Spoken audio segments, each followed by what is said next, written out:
Ok, então, continuando. Beleza? Continuando então, a gente deu a nossa introduçãozinha, falamos sobre os conceitos iniciais, né, necessários para introduzir temperatura. A gente falou sobre campos escalares e fermis na aula passada. Ontem, então, hoje vamos continuar falando com campos de calibre, né?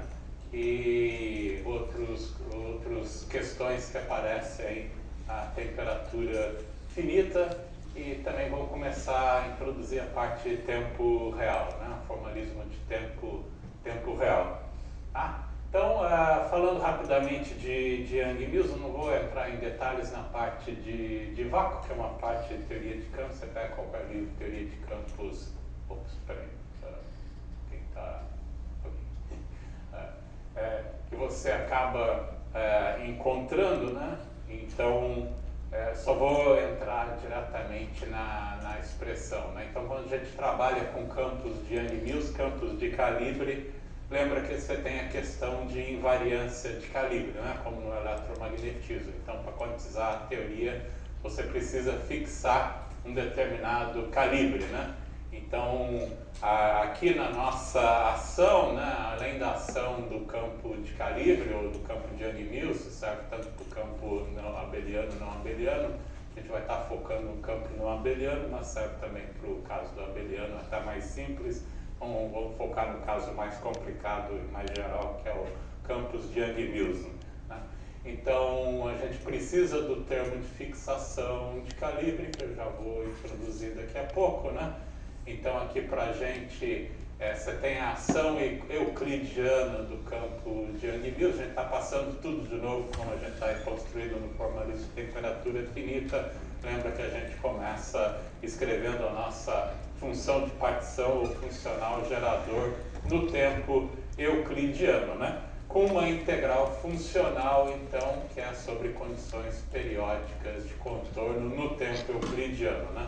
O campo de calibre é um campo bosônico, então ele satisfaz condições periódicas no tempo euclidiano, né? Tal aqui pra gente, né? E quando você fixa também o calibre, né?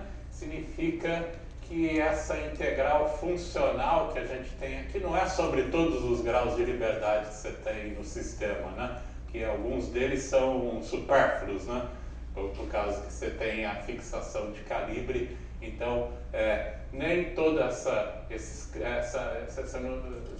integração sobre todos os campos aqui é supérfluo para a gente, né? Então, tem um procedimento exatamente dado a fixação de calibre que você faz, né? Qual é a restrição, né, que você tem que ter quando você faz essa integração sobre os campos de calibre, né? Na integral funcional. Esse é o procedimento de Fadeev, Popov.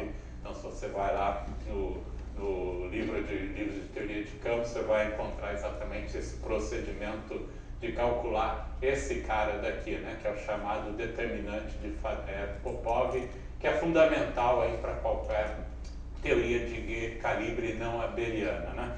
Em geral, é uma função também do campo de calibre, né? Esse cara daqui é uma função do campo de calibre, né?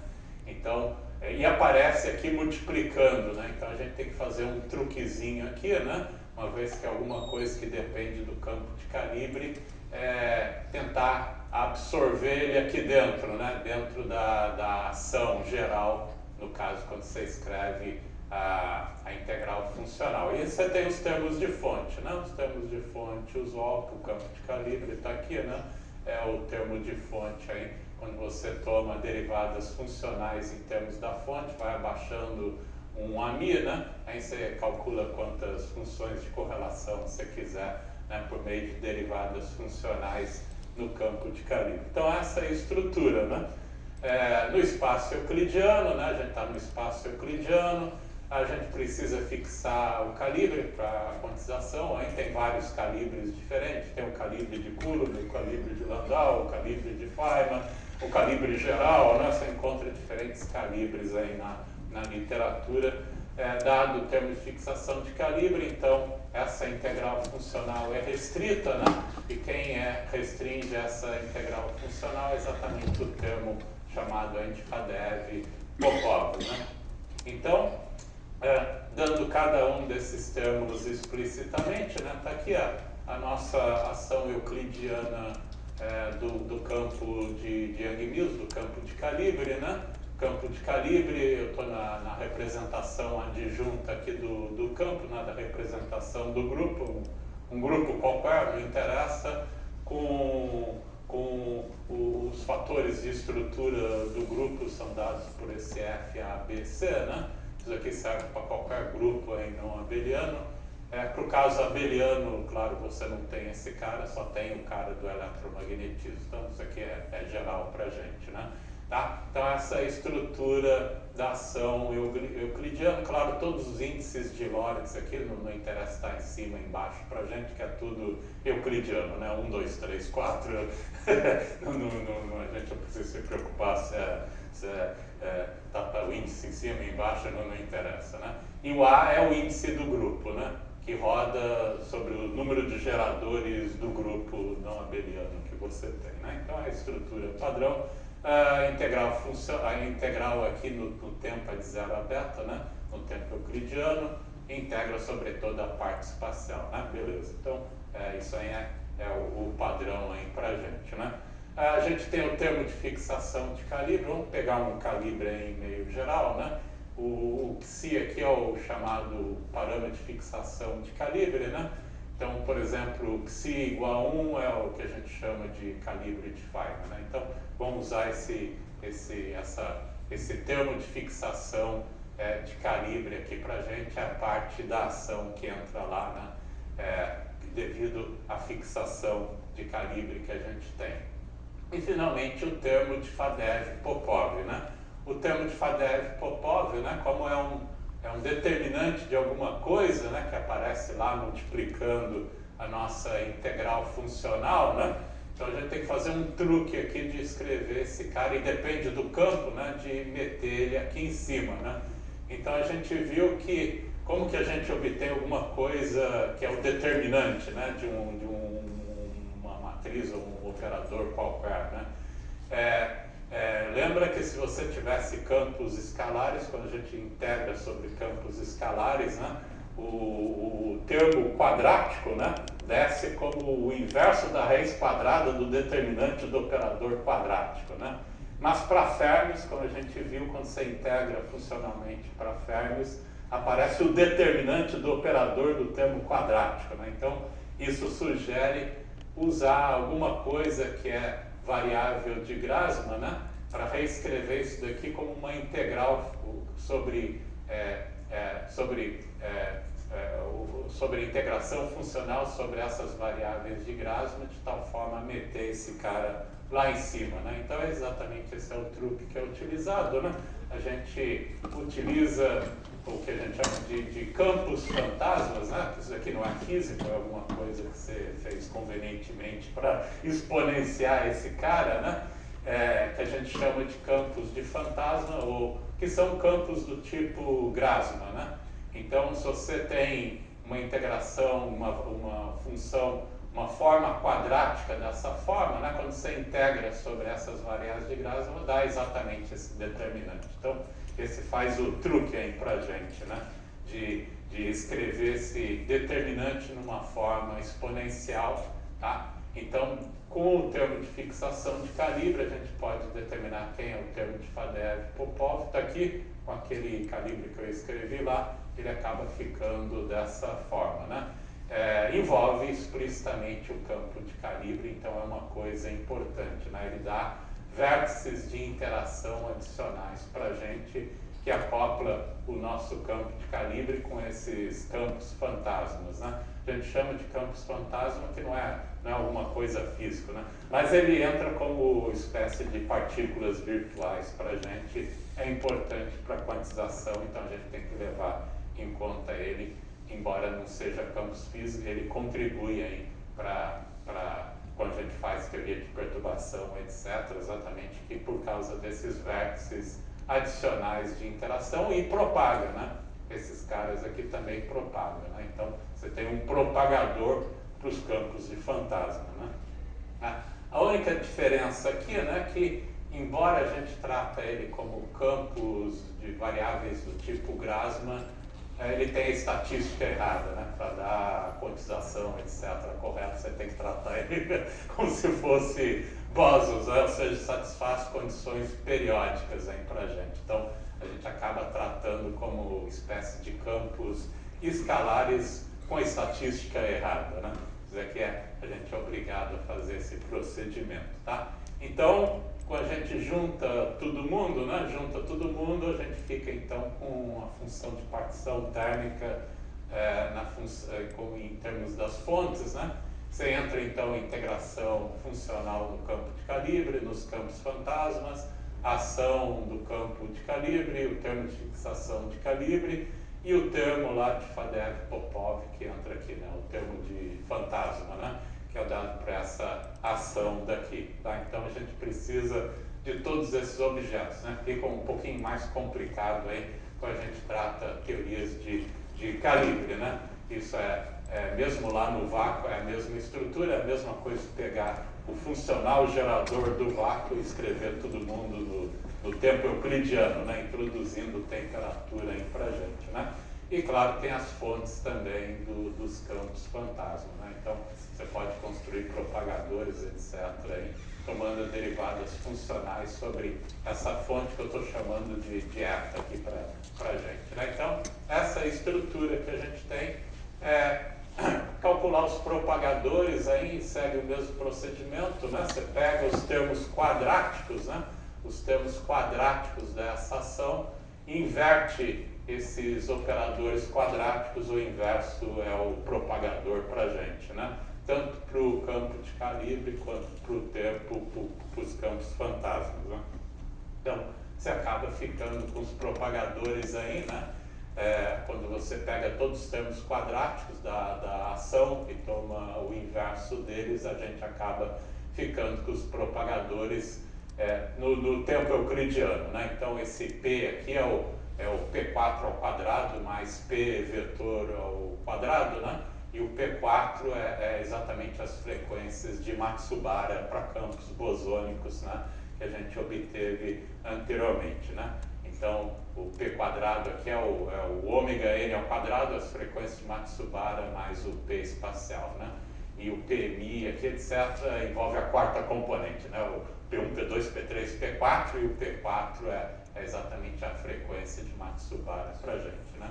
Então, essa é a estrutura padrão do propagador, é como você pegar o propagador lá de Feynman em Minkowski, passar para o tempo euclidiano e troca a quarta componente, né, do momento, que é o P4, pela frequência de Matsubara e acabou, né? E mesma coisa para o propagador do campo fantasma, né? Ele não tem massa nenhuma, etc. É só o termo sem massa, né? É só P2 para a gente, P2 é ômega n ao quadrado mais P quadrado e acabou, né? AB é o índice do grupo, né? Então, isso aqui é uma matriz, né? Acaba sendo uma matriz para a gente. A estrutura padrão não muda, né?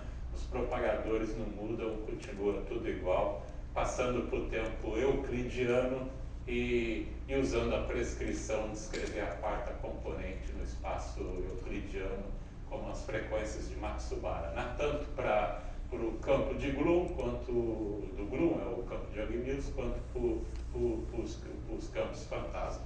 Beleza? Tá? Então, essa é a estrutura padrão. E aí continua tudo igual, né? Continua tudo igual, como a gente viu para campos escalares, etc., né? Teoria de perturbação segue igual, né? Só escrevendo os propagadores a temperatura finita dessa forma, e toda vez que você calcular um laço, né? Uma correção de laço qualquer, envolve sempre uma somatória, né? Sobre essas frequências de Matsubara, como a gente fez lá no exemplozinho lá com campo escalar ou fermiônico, né?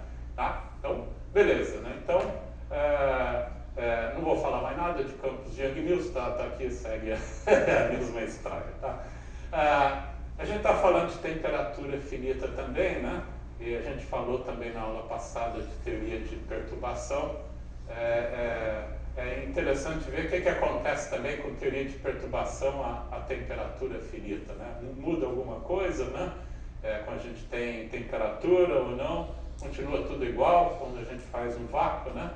Então a gente pode verificar o que acontece. Está aqui o resuminho que eu falei, né? Do termos de Yang-Mills, né? Você faz a rotação de Wick, compactifica no tempo, introduz o tempo o cara de calibre, de ghost, de fantasma e os propagadores, etc. Né? É o que eu acabei de falar para vocês. Né? Então, nesse slide, o XI, ali que é o tempo de fixação de gauge.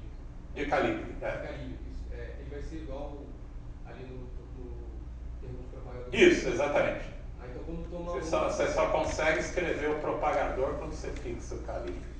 Senão não tem inverso, né? Mas quando toma aquele calibre de Feynman, então não tem aquele que... Não tem, exatamente. Fica simplesinho, né? Fica simplesinho. Usualmente a gente escreve em termos de calibre de Feynman, que fica mais simples de tratar. Obrigado. Mas você pode escolher qual é o valor de Ki que você quiser. Até 0, né? Ou qualquer outro valor. Tá. O importante é que todo resultado físico você pode demonstrar que não depende do calibre, né? Qualquer quantidade física que você calcular é independente da ciência, você tem todo um... É como no vácuo, né? Como no vácuo você é o mesmo tipo de coisa, tá? Beleza? Mais alguma pergunta sobre essa parte?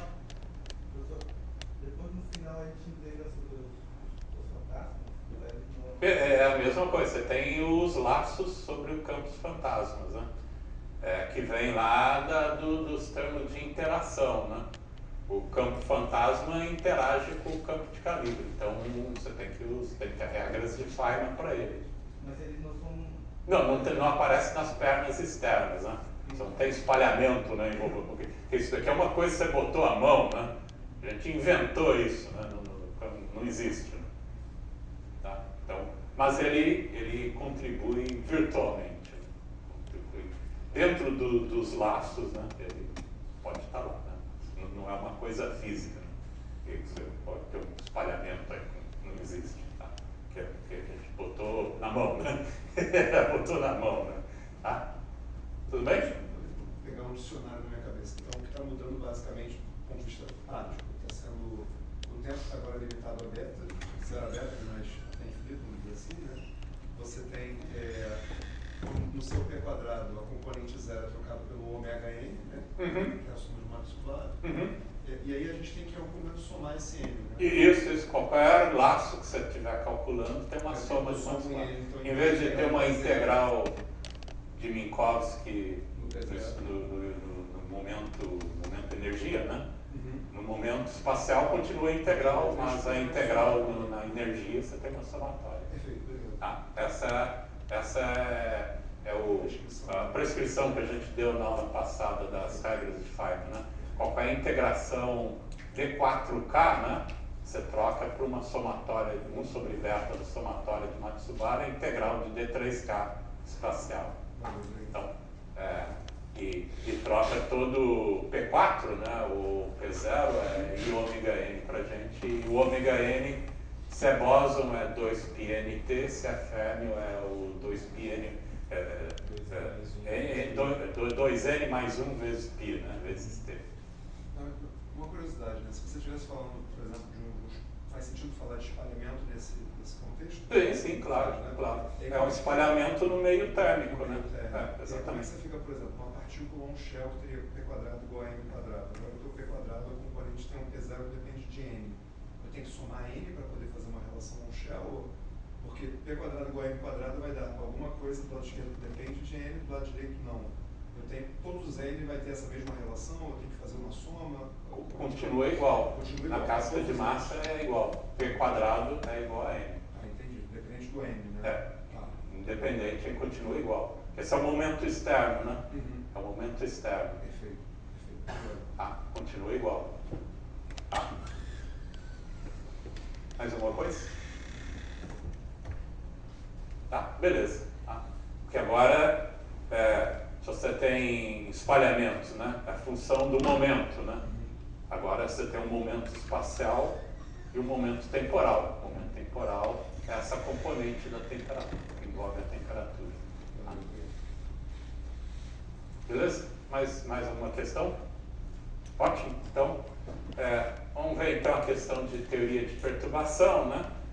Como funciona a teoria de perturbação a temperatura finita, né? Claro, quando você faz uma série perturbativa, né? Por exemplo, em lambda, né? No lambda Φ4, né? O lambda tem que ser pequeno, né? Um parâmetro pequeno para você fazer teoria de perturbação, né? Lembra lá da física básica? A gente expande em torno usando um parâmetro pequeno qualquer, né? Então, a gente tem que ter um parâmetro pequeno na tua teoria. E é claro, você calcula o termo de primeira ordem, segunda ordem, terceira ordem, para a teoria de perturbação ser válida. É claro que os termos de ordem superior têm que ser menores do que os termos primeiros que você calculou, né? Se o seu termo de segunda ordem é maior do que primeira ordem, não é nenhuma teoria de perturbação que você está fazendo, né?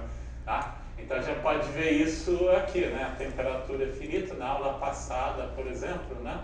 A gente calculou a correção de primeira ordem, né? Em lambda para a massa, né? A correção lá para a massa, né? Do campo escalar, por exemplo. Então tem a massa M2, né? Mais a correção de ordem lambda que vem de um carinha desse tipo aqui, né? Que a gente calculou então essa integral de momento que aparece aqui, a temperatura finita no limite ultra-relativístico, né? Esse é o resultado que a gente acaba obtendo, né? Você pode comparar isso com os termos de ordem superior, né? Que é a ordem lambda ao quadrado, por exemplo, né?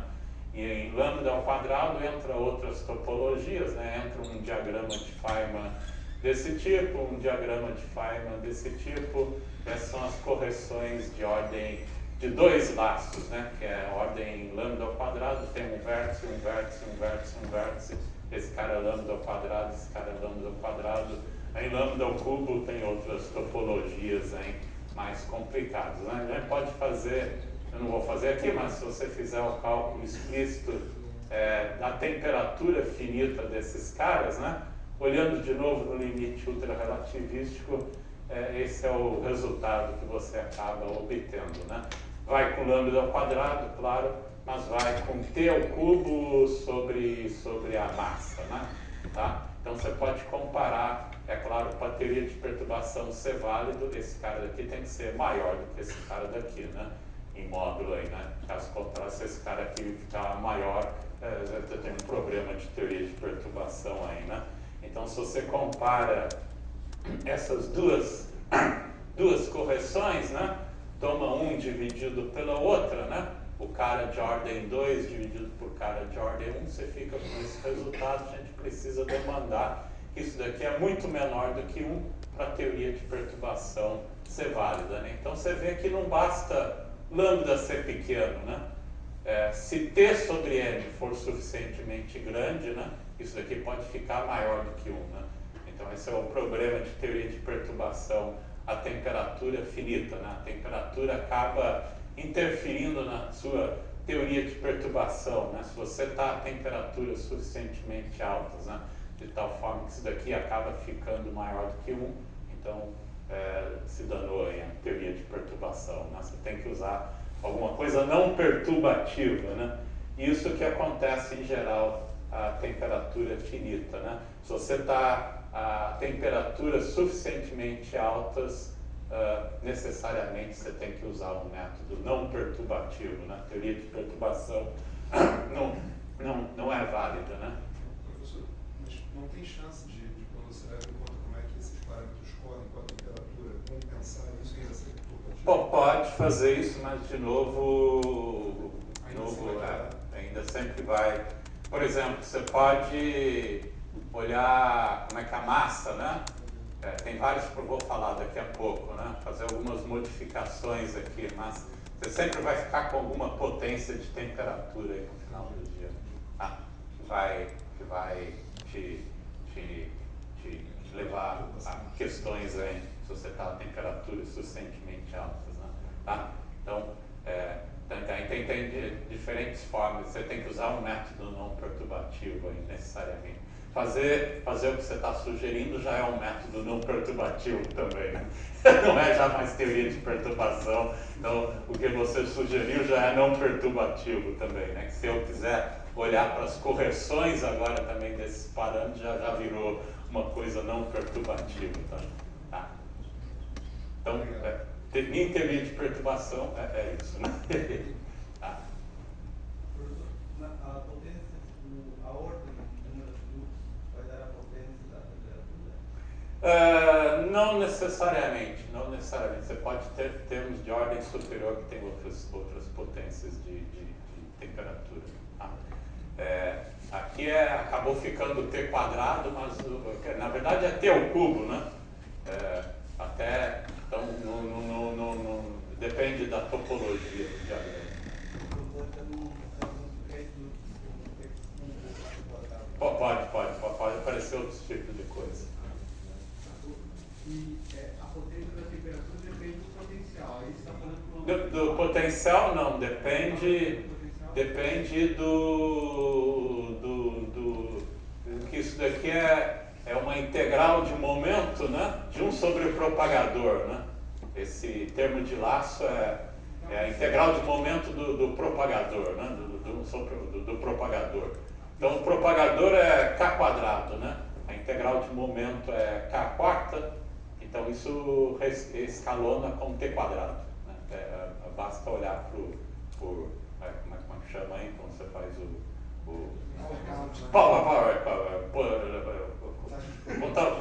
contagem de potência, né? Então, esse cara aqui você pode entender como T ao cubo exatamente pela mesma ideia, né? Por power counting.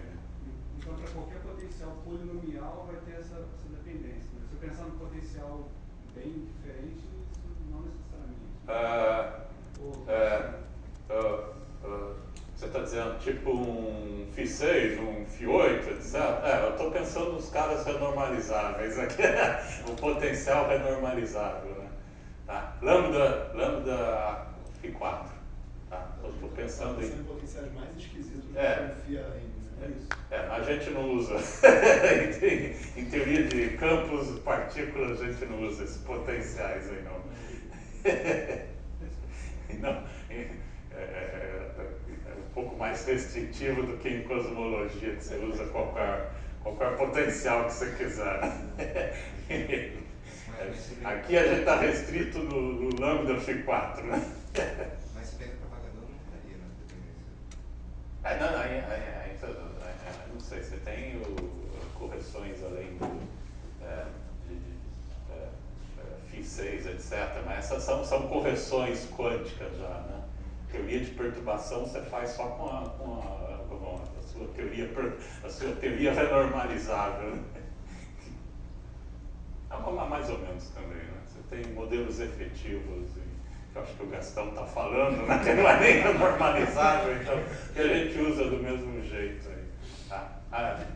Aí vai depender da interação que você tem, né? Vai depender da interação.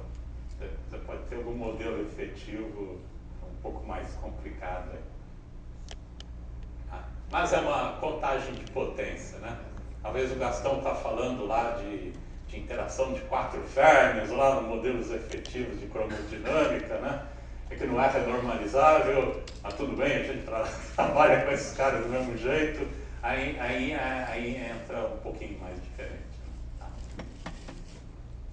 Mas vai dar os mesmos problemas, vai dar o mesmo. Isso aqui independe do tipo de... Acho que pode ficar até pior no caso do você falou o exemplo do Gastão, ele está considerando acoplamentos derivativos. Então você tem injeção de energia no vértice. A tendência acho que é piorar o problema. Enfim, o problema vai estar lá sempre. Tá? O problema vai estar lá. Basta comparar uma ordem com a próxima, né? Eu nunca vi nenhuma teoria que... Opa, isso aqui está beleza. Entendi. Tudo bem? Tá? Então, a gente precisa dar algum jeito aqui, né? Se você compara, é claro que também se a massa for pequena, né? Pior ainda se a massa for zero, né? Teorias não massivas piorou ainda, né? Piorou mais ainda que você tem divergências infraverticais vermelha, né? Para massa indo para zero, né?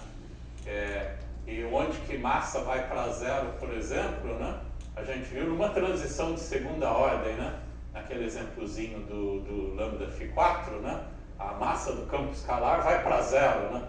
Então, próximo de pontos de transição, né? Quando a massa vai para zero, a teoria de perturbação também já foi para o espaço, né? Ou no caso você pode imaginar da transição de fase eletrofraca, né? Quando os campos de calibre no ponto de transição, as massas se anulam, né? Do bóson W, bóson Z, no ponto de transição passa a ter massa zero, né? Então, mais uma vez, você vai ter problemas, né? A teoria de perturbação já não se aplica mais, né? Por causa que a massa está indo para zero, né? Então, isso acontece em geral próximo dos pontos de transição e pior ainda quando você tem campos de calibre, né? Que é a massa que estaria associada com do campo de calibre. Tá? Então, esse é um problema, você tem que utilizar métodos não perturbativos aqui, né? Então, tem diferentes soluções, né? Você pode usar um regulador no infravermelho, né? Para evitar que aquela massa vá para zero, né? A própria massa térmica, né, que a gente calculou aqui, né, que é talvez a ideia ali dele, né, usar a própria massa térmica, né, a correção de temperatura como um regulador, né. Então, se você vestir a tua massa, né, por essas correções térmicas, mesmo a massa Mzinho, né, indo para zero, você ainda tem uma massa que a gente chama de Debye, né, uma massa térmica que não se anula, né? Que vai ficar lá no teu sistema, né? Então você pode imaginar um tipo de correção desse tipo, né? Modificar a tua teoria de incluir esses reguladores infravermelhos, né? Para evitar que a massa não vai para zero. Mas de novo, se você usar isso, né? Você acaba mostrando que isso também muda, né, as correções lá de potência em lambda, né, lá dos teus termos de ordem superior, né, porque também dependem de M, né, aqui acaba dependendo. Então, se você faz esse tipo de correção, né, muda as potências de lambda aqui. E pior ainda, se você calcular, você tem um conjunto infinito de diagramas que dá na mesma ordem, né, quando você faz esse tipo de correção, né? Você acaba mostrando que esse cara daqui vai ter a mesma ordem, mas se você colocar várias bolas aqui, né? Vários loops, ou investir por vários loops, você pode mostrar que todos esses caras têm a mesma ordem, né? Com esses tipos de correção, né? Então isso não funciona mesmo, né? Você pode botar essas bolinhas, né, aqueles diagramas, de quantos números você quiser, todos eles de quantos laços você quiser, vai ter a mesma ordem, né? Então, isso aqui não exatamente resolve para a gente o nosso problema, né? Então, a gente pode tentar ressomar, né, aqueles diagramas que têm a pior divergência infravermelha, né? Então, você pode fazer um truquezinho aí de fazer isso, né? Onde a gente tem as nossas integrais lá de momento, por exemplo, né? A gente pode reescrever elas de tal forma a trocar nas nossas expressões, né? Onde tem a massa por essa massa térmica, né? Que é equivalente a fazer esse procedimento aqui no todos os laços que a gente tem na teoria, né? Então isso pode ser aplicado, por exemplo, lá no modelo padrão, né? Mas essas massas aqui acabam também se anulando, né, no ponto crítico, né, ou acima da temperatura crítica, ou acima para temperaturas suficientemente altas, acabam se anulando, né. Então a gente acaba tendo que olhar com isso daí com um pouco mais de cuidado, mesmo quando você faz esses tipos tentar fazer essas ressomas, né. Esses métodos de ressomas tem que ser feito com certo cuidado aí para não ter problemas. Então, como eu falei, né, uma das aproximações de fazer esse tipo de procedimento, trocar a massa por uma massa efetiva, né, que é a massa de temperatura zero do vácuo, mais as correções térmicas, você acaba gerando, né? Se você olhar isso aqui só para os termos de um laço, é a mesma coisa que ter diagramas desse tipo, que a gente chama de diagramas como é que é de margarida, né? Margarida, né? Você acaba ficando com uma estrutura desse tipo para a tua teoria, né? Para o teu resultado, hein? É como se estivesse fazendo essa ressoma de massas térmicas, né? De ordem mais baixa. Tem outros procedimentos que usa ordens mais superiores, mas usualmente essa aproximação de Margarida, Daisy, usa a correção de ordem mais baixa, gera esse tipo de diagrama, né? Então, toda vez que você faz esse tipo de procedimento, né, tem que tomar cuidado, né? Porque quando você olha para os termos de ordem superior, de repente você pode estar somando 2 vezes a mesma coisa, né? Ou você pode ter o sobrecontagem de diagramas, né? Então todo o procedimento de ressoma que a gente faz tem que tomar cuidado exatamente para não ter problema de sobrecontagem, né, de diagramas, né? Você vai para uma ordem superior e acaba sendo equivalente a um desses daqui que você já incluiu fazendo esse truque aqui, né? Então, isso também gera outros tipos de problema, que agora você tem esse laço aqui e outro laço daqui. Então, isso aqui tem uma divergência, né? Ultravioleta a temperatura zero. De repente, você pode misturar uma divergência, né, de temperatura zero com um termo de temperatura, que a gente viu que não pode acontecer, né? A gente faz renormalização só a temperatura zero, né? Você não faz renormalização a temperatura finita, né? Não existe. A sua renormalização é só no vácuo, né? Agora, se você começa a misturar essas contribuições, aí vai gerando. Então, você tem que tomar cuidado exatamente para esse tipo de mistura, né? De termos de temperatura finita com termos de temperatura zero, e você tem que garantir que todas essas divergências dependentes da temperatura vão ter que sumir de algum jeito, né? Quando você, sei lá, somar com termos de ordem superior, etc., né?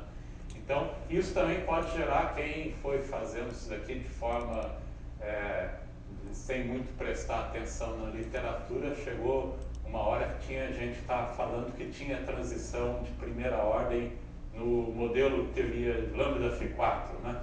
Que a gente viu que não pode, né? Entra a teoria lambda Φ4 está na mesma classe de universalidade de outros modelos aí em física e estatística, que a transição é de segunda ordem. Então a gente sabe que a transição no lambda Φ4 tem que ser de segunda ordem. Mas se você não faz esse procedimento de ressoma de forma cuidadosa, né, você começa a obter que a transição é de primeira ordem, né? Então teve resultados na literatura que estavam exatamente dizendo que nesses procedimentos, né, conseguiu uma transição de primeira ordem, né, que era, na verdade, um resultado errado, quando foram mostrar que quando você faz essas ressomas corretamente, né, isso daí desaparecia. Então, você tem resultados, inclusive, errados aí no começo dos anos 90, né, de pessoas dizendo que você obteria transições de primeira ordem, mas isso é como consequência de fazer essas ressomas de forma não apropriada, né? Então tem vários cuidados que você tem que tomar, né? Tem outras alternativas, né, de métodos não perturbativos. Você pode escrever todo mundo na rede, né? Então você pode construir teoria de campos na rede, né? E esse é um método não perturbativo necessariamente, que vai levar em conta, em princípio, todas essas correções, né?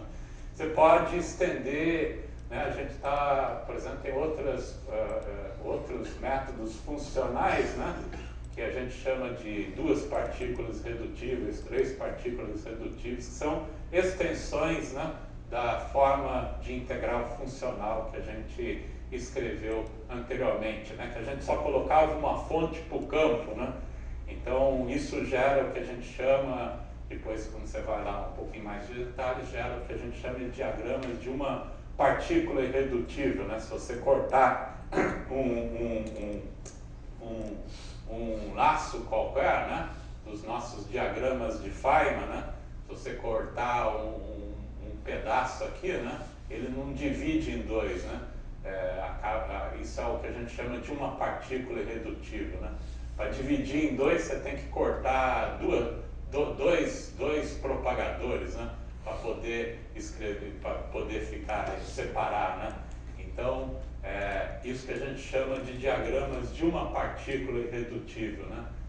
Se você cortar um propagador aqui, ele não se separa, né? Então são diagramas, mas tem outros procedimentos que são de duas partículas irredutíveis. Aí se você cortar duas pernas, dois propagadores, né? Esse cara aqui é um cara de duas partículas irredutíveis. Se você cortar um cara, ele não separa, né? Então ele entra no que a gente chama de contribuições de duas partículas irredutíveis. Então tem procedimento que só olha, né, para esses tipos de contribuições, são métodos não perturbativos, né? E mesma coisa, né? 3 partículas irredutíveis, etc., são todos métodos, acaba sendo todos métodos não perturbativos, né? Tem outros métodos de ressoma que agora é autoconsistente, né? Para evitar aquele problema de sobrecontagem de diagramas, né? Então, uma maneira de fazer isso de forma consistente, né? Introduzindo, por exemplo, a autoenergia do campo, né? Então, você soma e subtrai a autoenergia, né? Esse cara daqui entra na teoria livre, né? Então, essa autoenergia é uma correção para a massa, né? Está exatamente fazendo esse procedimento aqui, né? De trocar a massa pela massa térmica, né? Mas você não faz só isso, né? Você não soma só esse termo, você também subtrai ele aqui, né? Então, na prática não fez nada, né? Mas agora você toma esse cara aqui como a parte livre, né? Com a massa corrigida pelas altas energias, mas o cara que você botou do lado de cá, né? Que compensa exatamente esse, entra como um vértice adicional, né? Você trata como um vértice, aí você faz toda a perturbação, né? Não só usando o termo de interação, mas esse outro cara aqui, né? Entra com, aí isso é autoconsistente, né? Que a gente já pode mostrar aqui, né? Te dá um resultado, né? Isso vai continuar dando autoconsistente desde que você leve em conta, né? Isso daqui como um vértice adicional, né?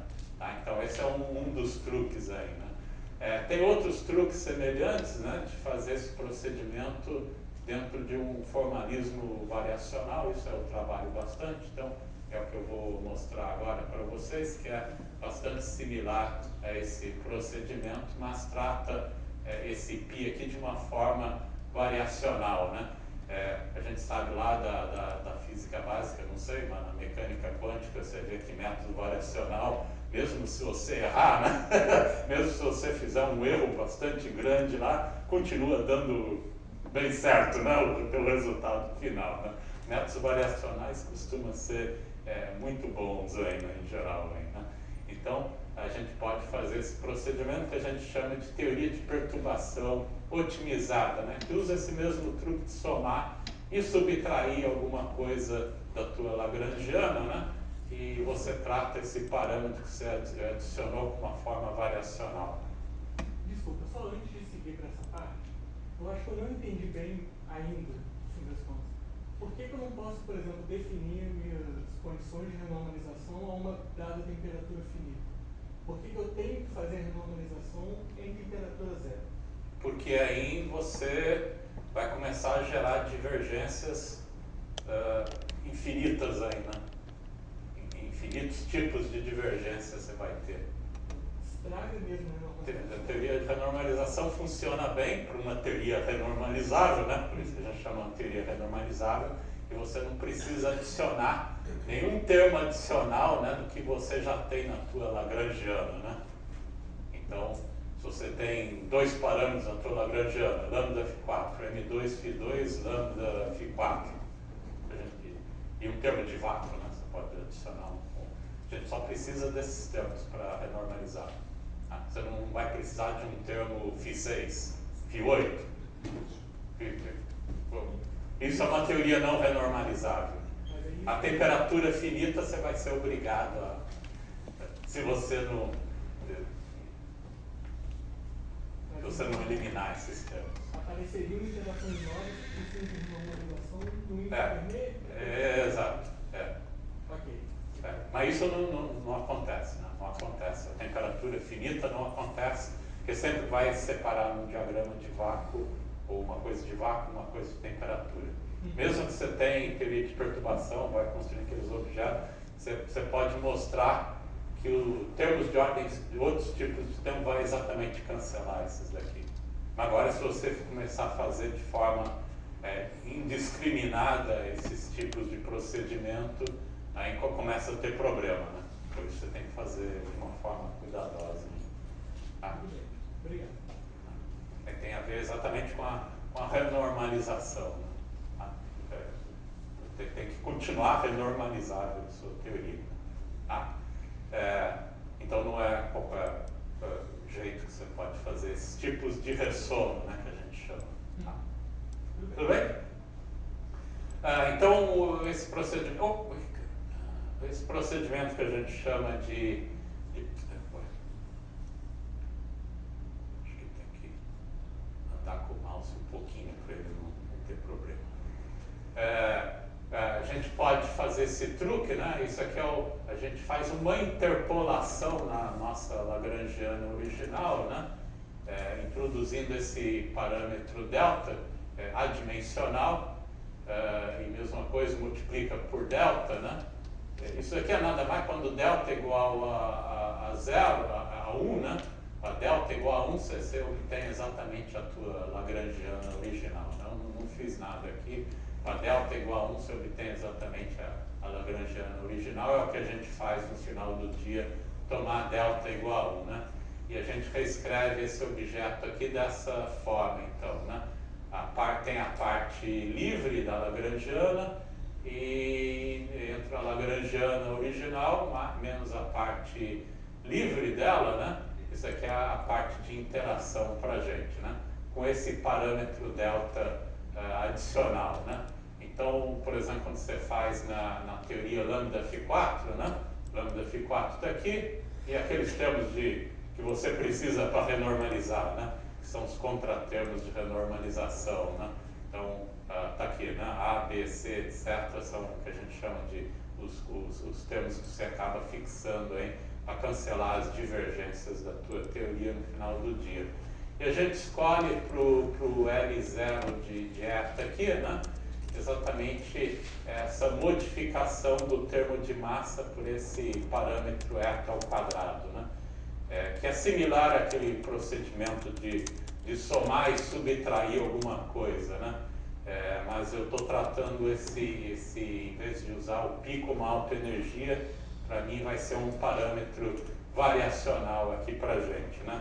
Tá? Então a gente acaba ficando com essa estrutura, né? Você tem a tua Lagrangiana original e eu estou introduzindo esse cara, que é essa correção aqui, né, para o termo de massa, né? Que estou chamando de eta ao quadrado, né? Tá? Então a gente acaba ficando no final do dia com essa Lagrangiana interpolada, né? O termo de massa acaba sendo modificado para aquele eta ao quadrado, né? Então a gente tem o L de delta aqui, né? Se eu estou chamando de ômega ao quadrado, de m quadrado mais o eta ao quadrado, você pode escrever isso daqui dessa forma, né? Então isso aqui agora é a minha Lagrangiana livre, né? Modificada por esse termo de eta. E eu estou somando alguma coisa, somando e subtraindo de novo, né? Que exatamente compensa o cara que eu somei do lado de cá, né? Mas eu trato agora esse cara daqui como um vértice adicional, né? Adiciona um novo vértice da tua teoria, além do vértice quártico, mas muda também o propagador, né? O propagador acaba mudando, né? Em vez de só ser o m quadrado aqui no propagador de Feynman, entra o m quadrado mais eta ao quadrado, né? E o delta aqui vai ser um parâmetro para mim, para eu controlar até que ordem, né, nesse método eu posso expandir, né? Eu não vou expandir em lambda, eu vou fazer uma teoria de perturbação assumindo que delta é pequeno e depois eu toco delta igual a 1 no final do dia, né? Que é a prescrição para obter a teoria exata, né? Com delta igual a 1 a gente obtém a teoria exata, mas a gente faz teoria de perturbação não em lambda, mas nesse parâmetro delta, e a gente fixa delta quando a gente faz até uma certa ordem delta, né? A gente toma esse delta igual a 1 no final do dia. No entanto, fica esse parâmetro eta lá dentro, né? Quando você faz qualquer ordem finita, né? Se você conseguisse fazer isso daqui numa ordem infinita, né? Em teoria de perturbação, aí o eta ia exatamente cancelar, né? Porque é uma coisa que você somou, subtraiu no final do dia e ia embora. Mas em qualquer ordem em teoria de perturbação, ele fica lá dentro esse eta, né? Então a gente tem que fixar ele de alguma forma, né? Em que entra o método variacional para a gente, que a gente fixa ele de tal forma os teus resultados seriam o menos dependentes possíveis desse parâmetro eta que você adicionou. Então esse é o... Posso continuar? Aquele termo delta quadrado do C2, você está interno, mas na segunda linha. Você botou um eta ao quadrado dentro da massa, né? Botou o ômega 2, mas por que aquele outro termo lá do C2 você está considerando como uma interação, é isso? Exatamente. E por que você não está com... Que eu somei e subtraí, né? Sim. Esse cara. É exatamente esse procedimento. Somar, eu fiz exatamente isso daqui, né? Mas por que não entra no propagador? Acho que é isso que eu tô... Ele entra no propagador, está aqui, né? Ele está entrando aqui no propagador. Mas não o termo com delta, né? Não, o termo com delta é o que eu vou tratar como novo vértice. É exatamente esse procedimento, né? Eu somei e subtraí. Esse cara entra no propagador. Esse cara aqui entra como interação. Eu acho que... Tá? Obrigado. Mas eu estou controlando até que ordem eu vou, multiplicando todo mundo aqui por delta. O delta vai dar o meu parâmetro de controle. E depois dá para 1. Isso, exato. Tá? Mas aqui o π não é, lá o eta não é autoenergia, né? É uma coisa que eu vou fixar variacionalmente. Tá?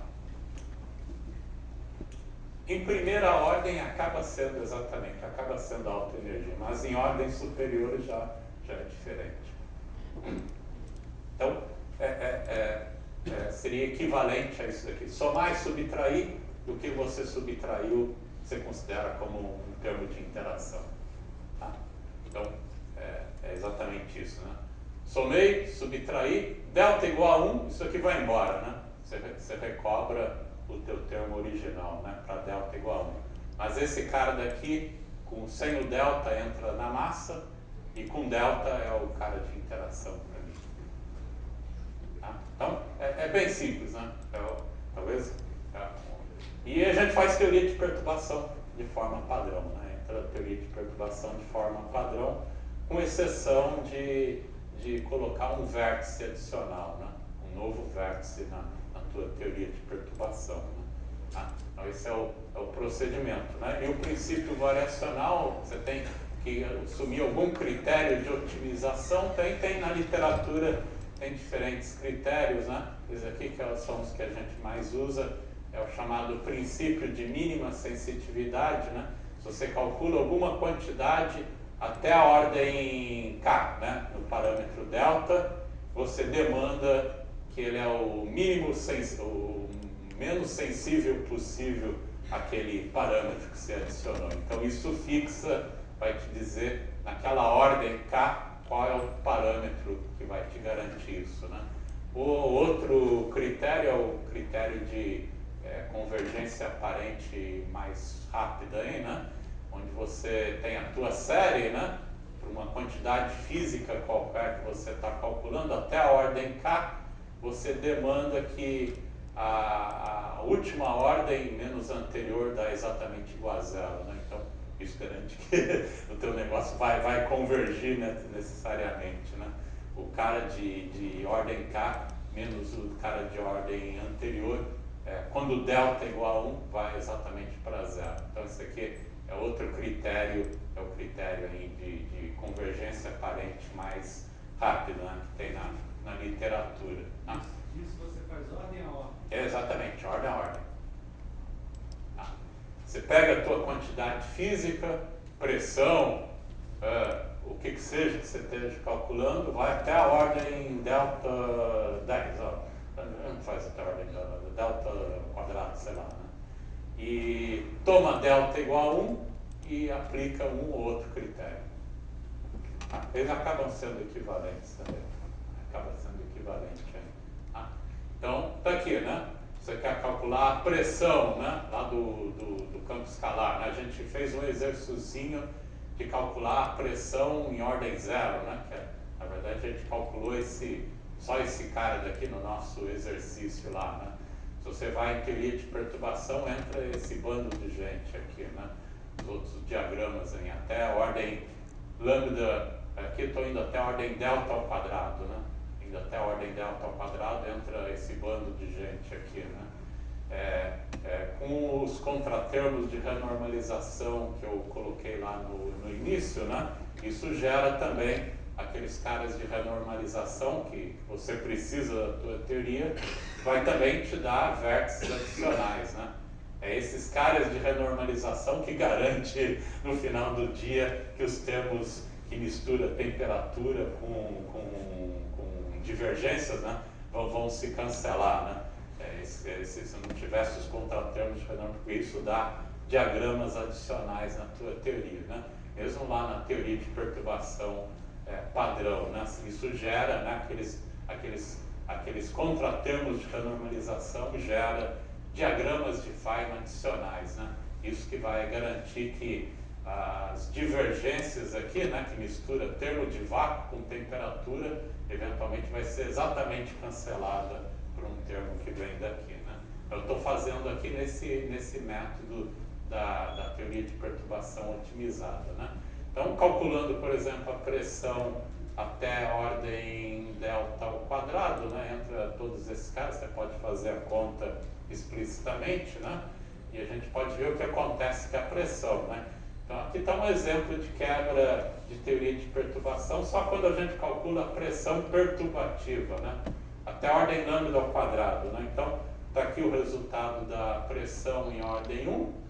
Se você fizer o cálculo da pressão em ordem 2, vai. Se você calcular em ordem 3, vai.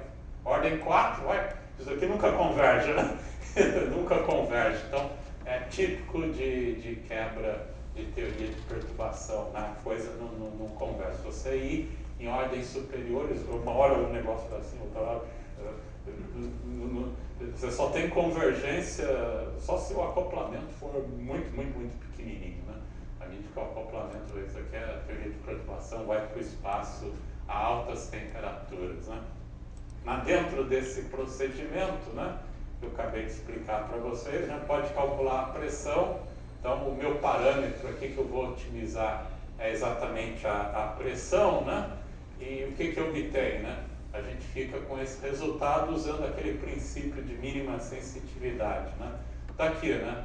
Em ordem 1, em ordem 2 já é bem mais convergente, né? Porque em ordens superiores continua tendo essa convergência, né? E a gente pode mostrar que acaba sendo, em outros métodos não perturbativos, né? Esse resultado continua sendo válido, né? A gente compara os resultados para pressão calculado naquele método de duas partículas irredutíveis que eu mencionei para vocês, também é um método não perturbativo, né? Você adiciona uma fonte para o propagador, né? Adiciona também uma fonte propagador lá na integral funcional, é o método 2π. Então acaba te dando resultados convergentes, né? Isso daqui é para aquele método do princípio de mínima sensitividade, né? A gente impõe essa condição. Posso mostrar também o resultado para essa condição, acaba dando basicamente quase o mesmo resultado, até um pouquinho melhor, também é convergente no método de convergência mais rápida, né? Para esse método não perturbativo, né? Então, você tem, isso é só para demonstrar que a altas temperatura finita você tem que tomar cuidado com teoria de perturbação, né? Necessariamente, em geral, você tem que usar um método não perturbativo, né? Qual é o método não perturbativo que você vai usar? Aí você usa o método que você mais gosta, né? Perguntas? Depois eu boto. Eu sei perguntar quem é que desenvolveu essa ideia do método perturbativo utilizado. Esse é um método já bastante antigo. Gilles Justin já tinha isso já proposto aí já há muito tempo, lá em 1970, sei lá. É um método bastante antigo. Vem lá do Gilles Justin, já acho que está aqui naquele livrão dele, que é um calhamaço, acho que tem até lá, ele fala sobre isso. Então, a OPT, ela me parece que ela está olhando para a ordem maior de perturbação que você quer dizer. Ela está amarrando, por exemplo, se você for até a quinta ordem, vamos exagerar. Se for até a quinta ordem. Aqui eu estou até a ordem delta ao quadrado. Sim, mas se você fosse até a quinta ordem, ela estaria amarrando que a quarta ordem vai ser bem maior do que a quinta, né? Pela própria definição. Sim. Mas ela também garante que as ordens menores não vão acontecer. Por exemplo, não pode acontecer de você garantir Não, que a ordem isso já mostra aqui, né? A ordem 1 comparado com a ordem 2 não está. Então, mas não pode acontecer da ordem 5 ser muito menor do que a ordem 4, Não, só que a 3 bem maior do que a Não, 2. isso. Você tem um parâmetro só você não tem um parâmetro para cada ordem. Não, é um parâmetro só, não é para cada ordem. Então, mas o isso que me garante, por exemplo, que se eu fizer a quinta ordem, a ordem 3 não vai crescer muito e ser comparável à ordem 2? Aí tem trabalho, aí é uma questão de demonstrar convergência, né? Isso acontece também em teoria de perturbação, né? Você fez em ordem 1, ordem 2, está lá próximo de mim, mas o que garante que em ordem 3 a coisa não vai explodir, né? Aí você tem provas, né? Você tem trabalhos que você tem que demonstrar que você tem um raio de convergência, etc., toda série perturbativa.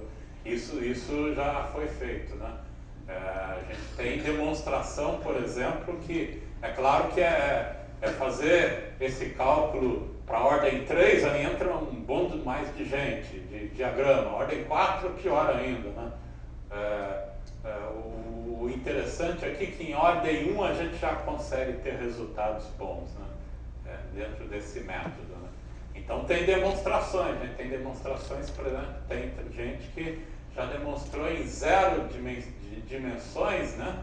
É convergente o método, né? A gente tem demonstração que em 3 dimensões, para teorias críticas, também é convergente, você garante a convergência do método, né?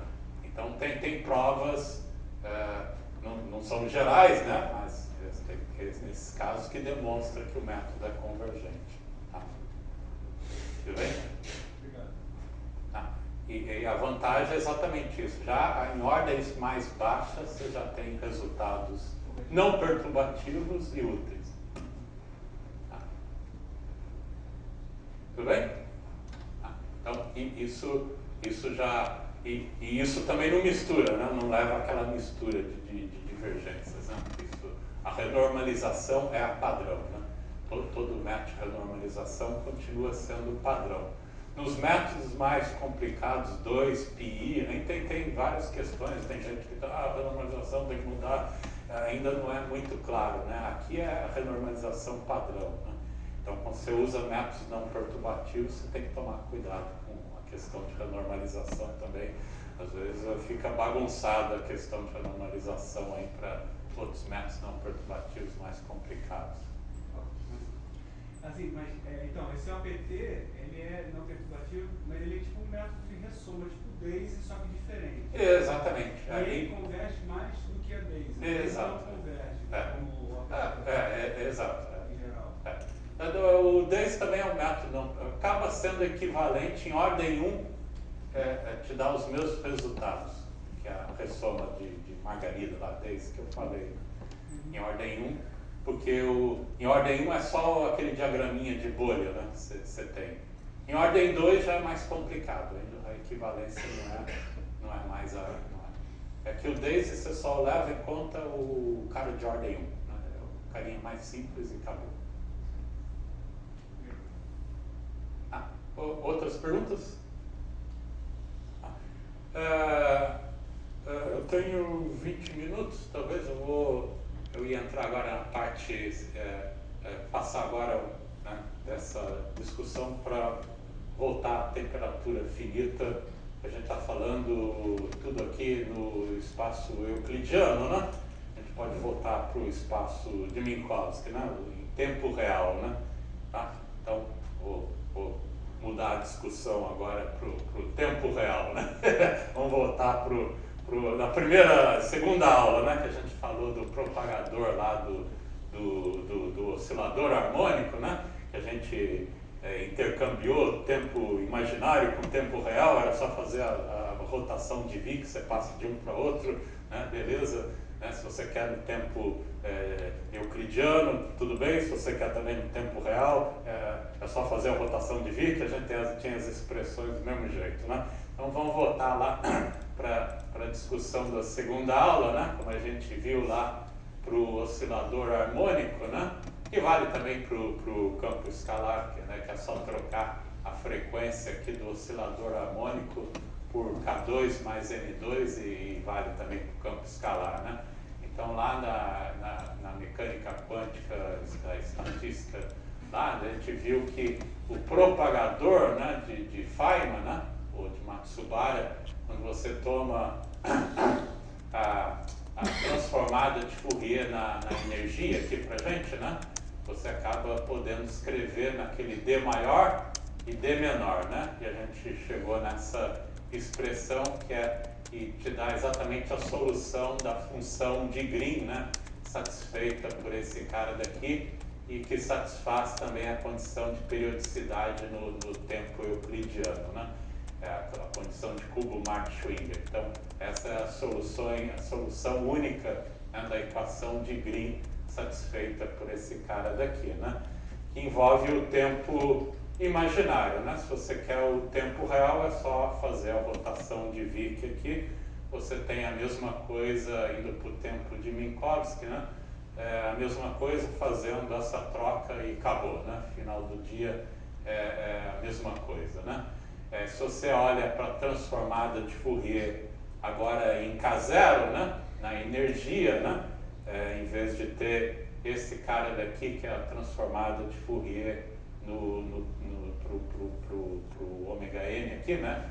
Do tal para ômega n, a gente acaba ficando com esse resultado para a transformada de Fourier desse propagador, né? De Feynman. Tem a parte de temperatura zero de vácuo e a parte que depende de temperatura, aqui a distribuição de Bose-Einstein é o que a gente acaba obtendo, né? Então, esse é o procedimento de tempo real, né? O tempo apareceu explicitamente, né? É o tempo real que a gente tem, é o propagador, que depende explicitamente se você quer trabalhar não no tempo euclidiano, mas no tempo real, beleza, é isso daqui que você vai acabar utilizando, né? Que vem simplesmente fazendo essa mudança aqui pra gente, tranquilo, não tem problema aqui, né? No ponto de vista dos propagadores, né? Mesma coisa para o campo escalar, é a mesma história, né? Só troca o ômega por ômega K, que é a raiz de K2 mais M2, é a mesma história, né? O campo escalar é a mesma coisa, né? Então, tem o propagador aqui no tempo explicitamente, né? E se você fizer a transformada de Fourier, esse é o resultado que você acaba obtendo, mesma coisa, parte de vácuo, e a parte de temperatura está aqui, né? Com a distribuição de Bose-Einstein, exatamente o que a gente tem aqui, né? Só trocando o ômega, a frequência do oscilador harmônico pela relação de dispersão do campo, né? Então fica tudo igual, né? A gente chegou a escrever essas expressões, né? Beleza? Tá? Então, tudo bem, a gente pode olhar Então, dentro desse formalismo de tempo real, né, o que acontece com as expressões, né? É claro que a gente espera que tem que ser equivalente, né?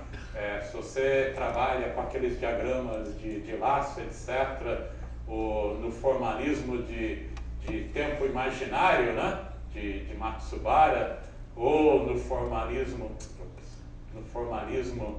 de tempo real, né? Tem que dar tudo a mesma coisa, né? A gente espera que tem que continuar dando tudo a mesma coisa, né? Mas você tem mais vantagens aqui de trabalhar com o tempo real, né? Por exemplo, você não tem mais aquelas somas chatas de frequência de Matsubara, né? Que você tem que fazer, né? Agora é tudo integral de momento mesmo, né? Se você vai aqui no propagador, né? Nosso propagador de Feynman, quando você vai fazer aquelas integrais de laço, né? Não tem mais somatória de Matsubara nessa história, né? Isso aqui é o K0 mesmo, né? Então você faz a integral de menos infinito a mais infinito no K0, fica tudo igual, né? Fica tudo igual e não tem mais aquelas somas de frequência de Matsubara, né? De trocar a integral em K0 para uma soma de frequência de Matsubara, né? Então, essa já é uma vantagem, né? De trabalhar com formalismo de tempo real, né? Continua fazendo a integral de K0 como você faz a temperatura zero da mesma forma, né? A outra vantagem é que a gente não precisa do tempo imaginário. Trabalha com o tempo de Minkowski desde o início e acabou, né? Então não precisa ir e voltar, trabalha com o tempo real. E isso acaba sendo vantajoso se você quer olhar para fenômenos que dependem explicitamente do tempo, né? Então é mais conveniente usar esse formalismo de tempo real, né? Que já está o tempo lá explicitamente, né? Então é o ponto de partida para qualquer teoria de campos fora do equilíbrio, por exemplo, né? A outra vantagem, né, que as funções de distribuição já aparecem desde o começo, né? Está aqui no nosso propagador, né?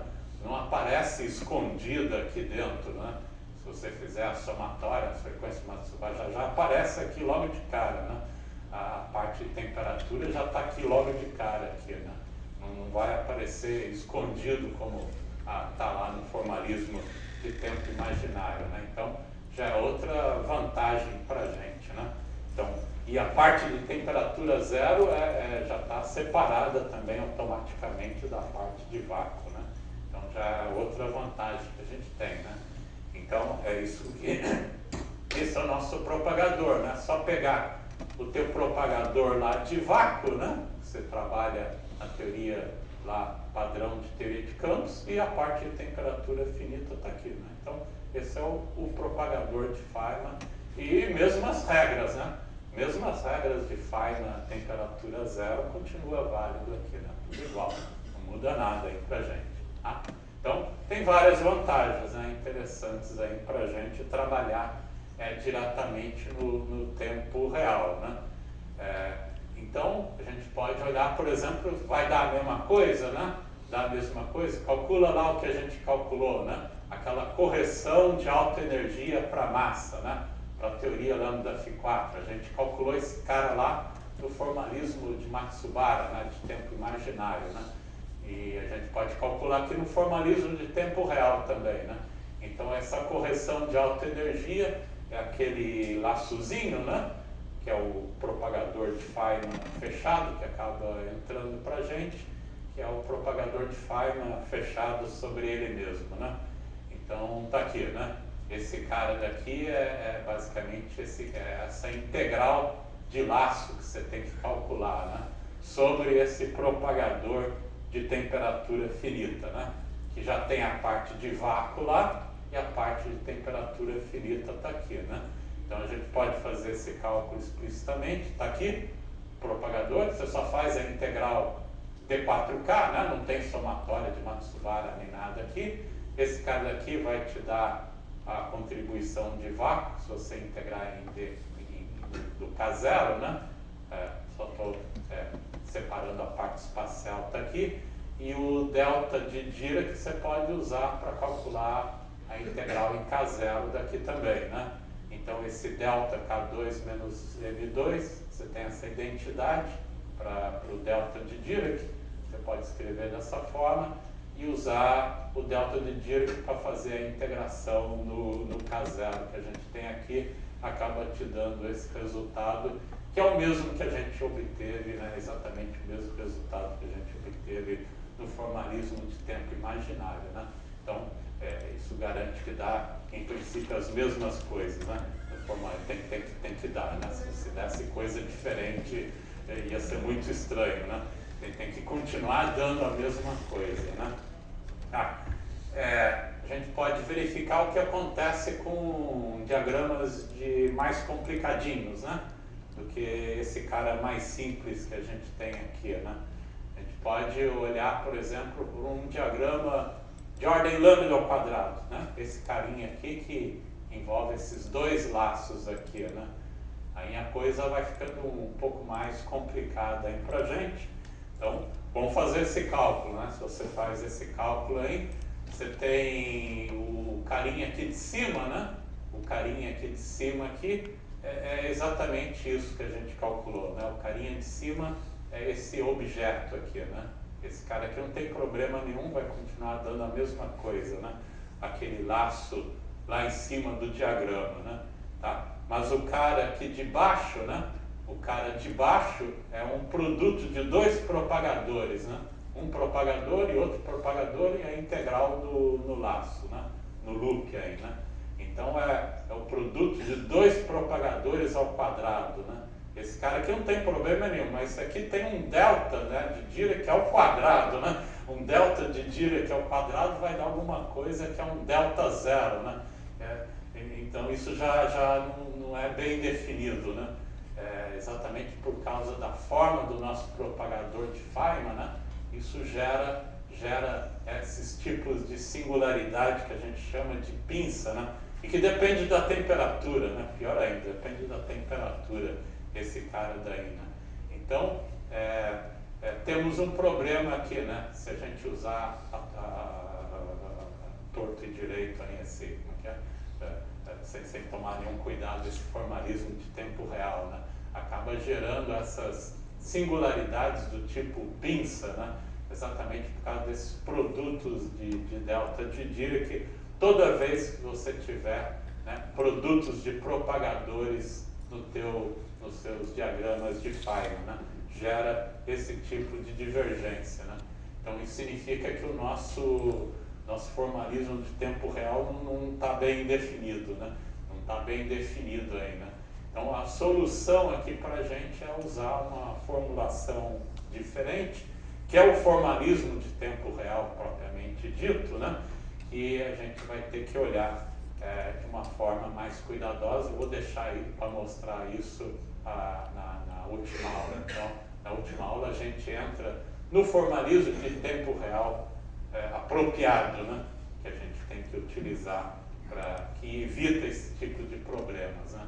De usar torto e direito, essa prescrição de tempo real que a gente está dizendo, que é o propagador de Feynman, só isso daqui e acabou, né?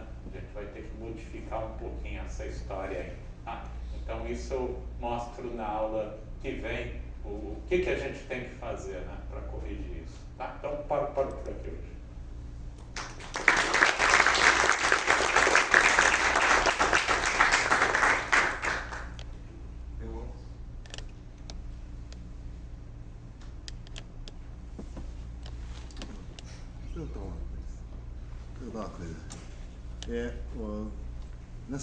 A gente sabe que da maneira que as séries não convergentes, se a gente somar e subtrair termos, a gente pode encontrar diferentes resultados, né?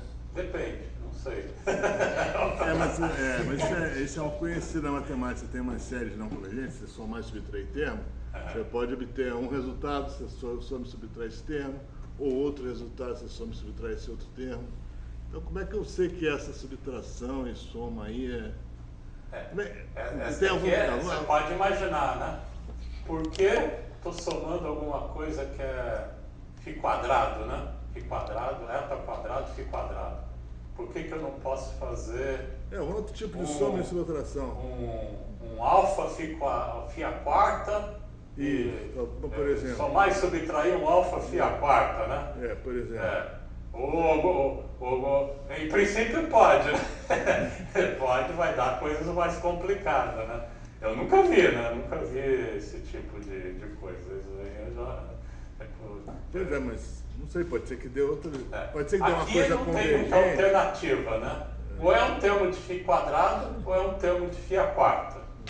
Se eu somo um termo de φ a quarta, eu estou adicionando um parâmetro que é uma constante, né? Uma constante. Em princípio, essa constante pode depender da temperatura. Mas não vou modificar o propagador, né? Não vou botar o propagador, vai ser o padrão, né?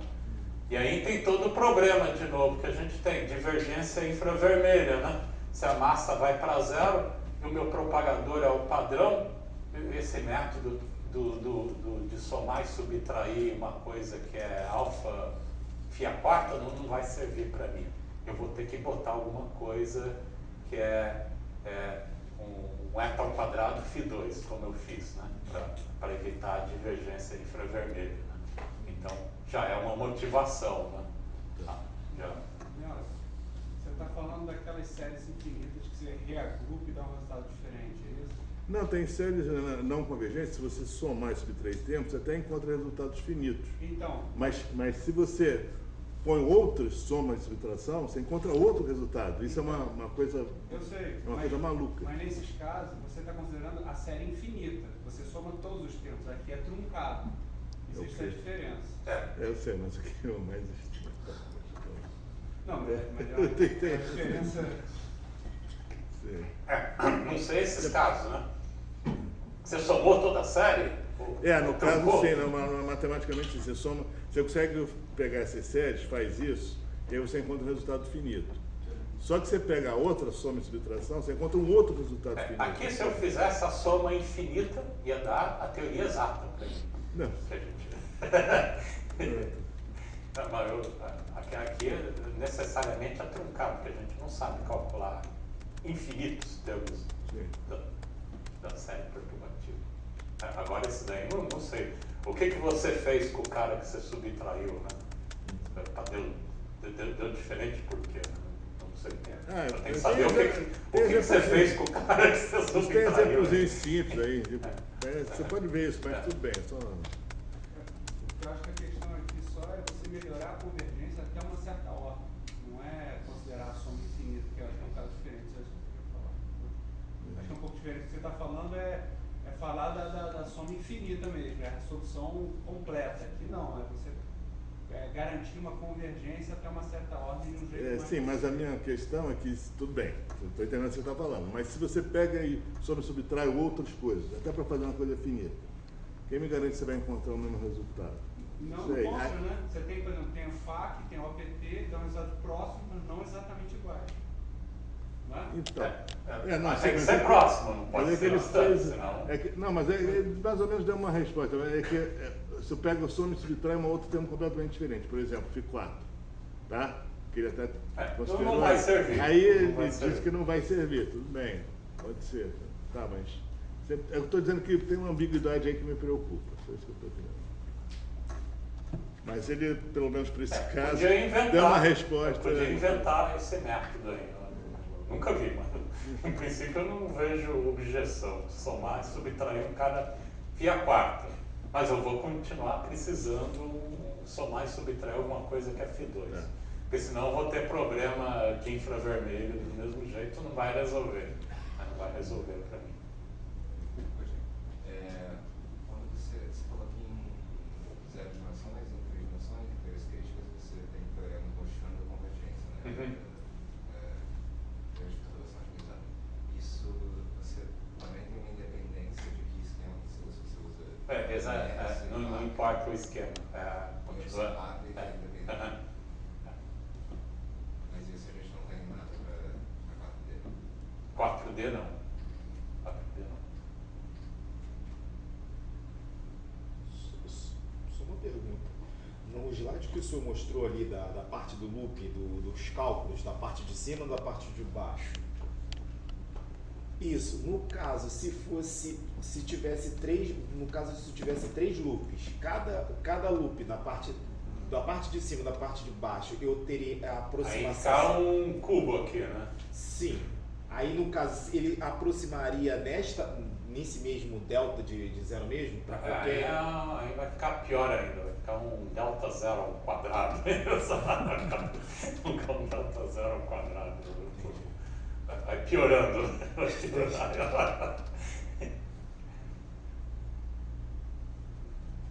Mais alguma pergunta? Sobre os fenômenos sonometria do computador em formato de tempo real, quais fenômenos você poderia descrever? Pode escrever, por exemplo, a dinâmica do campo, né? Se você quer descrever, a gente fez em equilíbrio, né? Mas uma transição de fase, por exemplo, um processo dinâmico qualquer no universo, você pode ter o teu campo variando com o tempo, né? No caso, por exemplo, em cosmologia, em inflação, né? Você tem um campo de infla, então varia com o tempo, né?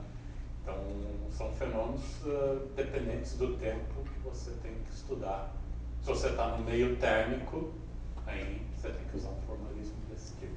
Os versos quânticos, os transportes, poderia ser obtido. Coeficientes? De transporte. Coeficientes de transporte, você pode usar os dois formalismos. Você tem uma maneira de escrever, então você pode usar o formalismo de Matsubara também. Você pode escrever em termos diretamente do formalismo de tempo imaginário, que envolve só funções de correlação no final do dia, não tem o tempo explicitamente, né? Você vai calcular um coeficiente de viscosidade, tem a fórmula de cubo lá, etc. São funções de correlação que você calcula, né? Então, o tempo não está lá, né? Você não precisa incluir o tempo para calcular um coeficiente de viscosidade, por exemplo. Você pode usar, né? Pode usar o formalismo de tempo real também, por propagadores de forma correta. Então, vamos agradecer.